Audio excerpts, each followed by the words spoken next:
and welcome to Dark Magical Gaming. I am Mike, your host, and today I'm coming at you with a new style of video that I have thought about doing for a few days now. This is going to be a slideshow type video, and the main focus around this video is going to be why playing other decks other than just your main deck or your favorite deck is very important.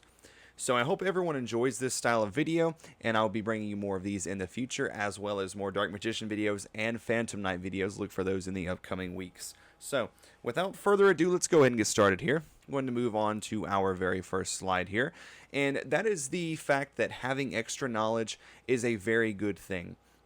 So no matter what your hobby is, whether it's Yu-Gi-Oh, whether it's sports, whether it's cars, any type of hobby, you want to expand upon that hobby as much as you can. You want to know everything about it that you can.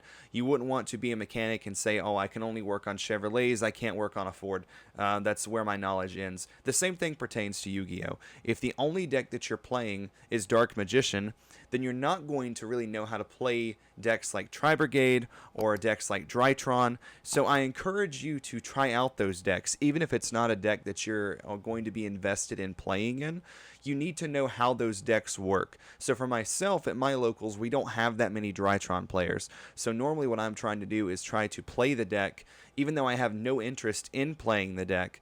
That way I know how it works. Things that I should let go, things I could stop, where certain hands can go, and what kind of options they have in that deck. So I would encourage everyone to try and do that.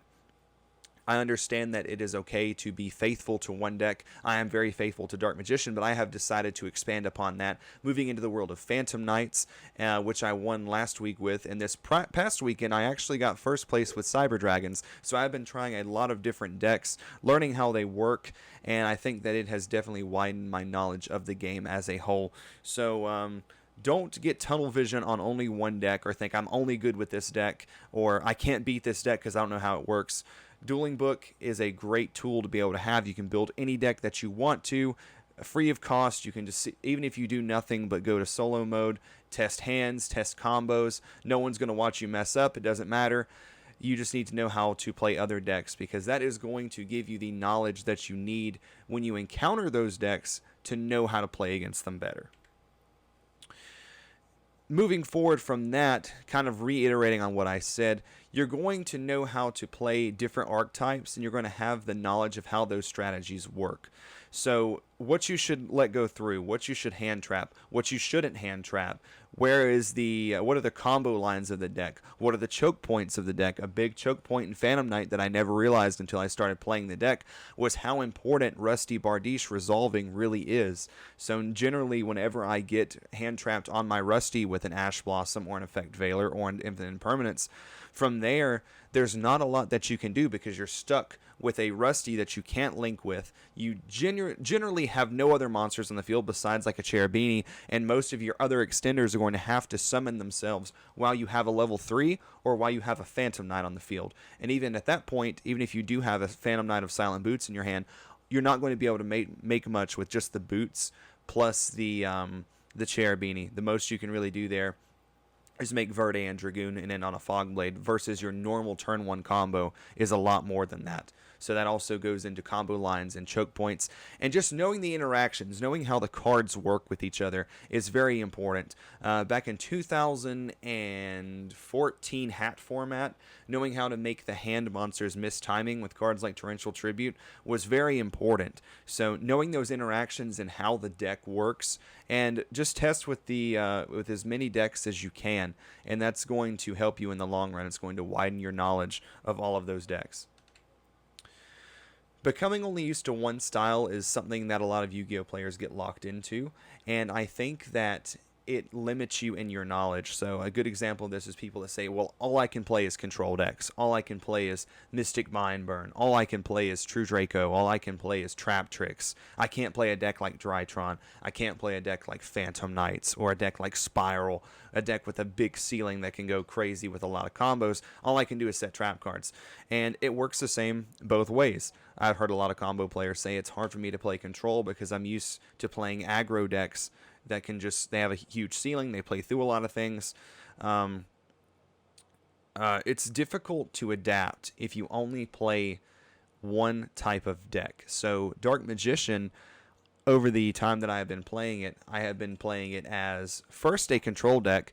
If you've been following me since the beginning, you'd know that I used to play it more control-based with cards like Dogmatica, things of that nature. But moving forward, I turned it into more of a combo-based deck where you kind of just wanted to go set up Verde, set up Dragoon, or you had ways that you could make things like Zeus, you had ways you can make Quintet Magician, and going from playing a trap deck like Dark Magician to Phantom Knights, which is just a crazy high ceiling, crazy combo deck, was difficult, I can say, because there's a lot more options, there's a lot more lines of play, and vice versa with that. Going from Phantom Knights to a deck like Dark Magician would have been hard to adapt to as well, because going from a deck that can play through multiple hand traps and a deck that can very easily win you the game in one turn to a deck that's very slow paced is hard to manage your resources and hard to keep up with learning how to play those matchups. So I encourage you to try out different styles of decks as well as different decks in general. Not knowing your true potential is a big factor in Yu-Gi-Oh! Joshua only plays Thunder Dragons. He's lost for weeks and weeks and weeks in a row. He feels as if he shouldn't even be playing the game anymore. He feels as if he's not good at the game and that he should just give up. What his issue is with this is, even though Joshua's player skill is extraordinarily high, his deck is limiting his abilities. You can only play as much as your deck will allow you to play. It doesn't matter if you're the best player in the room. It doesn't matter if your deck won't let you be the best player in the room. There's nothing wrong with playing Thunder Dragons, but you can't play Thunder Dragons with the expectation that you're going to be able to win a 50, 60, 75 player event every single time. I'm not saying it's impossible, but a deck like that isn't going to outlast a deck like Tri-Brigade that can essentially play through any hand that they get. So don't let your deck limit your player skill. It needs to be the other way around. You need to be able to have all the player skill and be able to play a deck that lets you show your player skill. After Josh becomes interested in Tri-Brigade, his losing streak comes to an end, and he has won his locals twice and is still winning even more. So this is like what I've been saying about not letting your deck limit you. I let Dark Magician limit me a lot. And I've laid down the deck only until the field spell comes out of the Megatons at the end of this month. And I have started winning more than I was, because I started losing with Dark Magician because I felt like I had plateaued with the deck. There was nothing new that I could try. Everyone knew all my tricks. Everyone had learned how to play against the deck. But after the field spell comes out, that's going to change, because the deck playstyle changes more as well. So make sure you know your own true potential when it comes to Yu-Gi-Oh! Don't let your deck limit you. It's okay to want to be good with decks that are bad. So the example I have here is that two brothers, Johnny and Ben, both of them play Yu-Gi-Oh! Johnny plays Tri-Zoo, which I have on here, Tai-Zoo, sorry for the mistype, Tri-Zoo, while Ben plays Raid Raptors. While Johnny does have the advantage from his deck being built inherently stronger by mechanic, as well as being able to outlast most other decks, Ben also has an advantage from the surprise factors and the fear of the unknown. We've all had it happen. You sit down round one, you play against some crazy rogue deck you've never played against, or maybe you've never even heard of. One of the decks I played against when I first got back into the game was Evil Eye, and I never played against this deck before. I didn't know what to stop, I didn't know what to go through. And the guy did end up winning because of the surprise factor. It is a thing when you don't know how to play against your opponent's deck, and it can get you some wins. So in the long run, Johnny is probably going to end up having a better record than Ben, but by no means does that mean that Ben is better than Johnny or that Johnny is better than Ben. It's just their own decks and what they choose to play. I have some tips for just being the best player that you can be. Number one is to always pile shuffle your deck before every match and before every game. So you can do piles of 3. I do an 8 pile shuffle where it's 4 on top, 4 on bottom. And then what I'll actually do is I'll do one card here, and just do them diagonally. When I get to the right-hand side, I'll start in the upper right corner and go back the other way until I'm out of cards. You just want to be able to have a good randomization of cards in your deck. That way you don't draw 2 or 3 of the same card every single time. Before you get to the event, you want to make sure that you have your deck ready. You want to have it sleeved up, and you want to have your deck list filled out if they're wanting a deck list. The main thing you should be thinking about when you're going into the tournament is, what am I going to be playing against here? And how's my deck going to do? You don't need to worry about anything else. Keep your worries to a minimum. Don't doubt yourself. Don't change your deck the day before the tournament. If you've been winning your locals for 3 weeks straight and all of a sudden you played last night with your friends and you bricked every single game, that doesn't mean your deck's bad. You just had a bad night. Don't go and change your deck up. Go with your gut instinct. Go with the results. Don't change your deck the night before unless you are 100% sure something in your deck is not going to work out. Watch gameplay videos. YouTube is a free tool that you can use anytime you want, 24 hours a day, 7 days a week, whether you're working, if you have a job that you're allowed to be on your phone, or you're allowed to have headphones in at your job, or whether you're just lounging around your house, you can listen to people play, listen to people talk. And even when you're at locals, after you play your round, whether you win or you lose, it's okay to go outside, get some fresh air, but come back in, watch the better players at your locals play, especially if it's someone playing your own deck, because they might know some interactions that you haven't learned yet. It's okay to learn. It's okay to lose, because in your losing, you are going to always learn something. One that I don't have on here that I should have put on here was I take a notepad with me to every event I go to. And after every round, I write down at least one thing I could have done different in that matchup. Whether it was I put a monster in the wrong zone and it locked me out of link summoning, or I forgot to search this, or I should have responded with my effect negate to this monster instead. Keep track of your mistakes, and that's going to help you get better. Yu-Gi-Oh! Wikia is a free tool. If you haven't used that before, you can type in any card you want and go to the tips, and it'll actually tell you every way that you can search that card in the game. Sometimes it's not updated, so if a set just comes out, it may not be on there yet, but don't worry, someone always updates it. And I think you can actually update that yourself if I'm not mistaken. So Yu-Gi-Oh! Wikia is an entirely free tool. Take advantage of it. I use it often if I'm trying to come up with a way to search this card, or if I'm trying to make a deck from scratch. I get on there and I look up all of the different interactions in that deck and the cards. What can it search? Or is there any generic support from other decks that I can splash in here with it? Get involved in Friend Circle. Most people already have their own select Friend Circle, but if you're just getting into the game, you've moved somewhere else, hang out with some guys. If they're going out to dinner after, say, hey, do you mind if I tag along and go with you guys? Make some friends, and they will help you with the game. The last one I have on here is using a calculator is fine. We're all bad at math. At least most people are bad at math. But always have pen and paper, because if you go to an event and your calculator dies, your opponent or the judges are always going to go with whoever has life on pen and paper versus in a digital way. So no matter what, Neuron's a great tool too. I use Neuron as well for calculations, but I also always have pen and paper as well. Don't lose sight of what matters. Winning is important. Most of us play this game because we want to win. We all have our different reasons for wanting to win. Some of us want to win to be the best. Some of us want to win to be the best with a certain deck.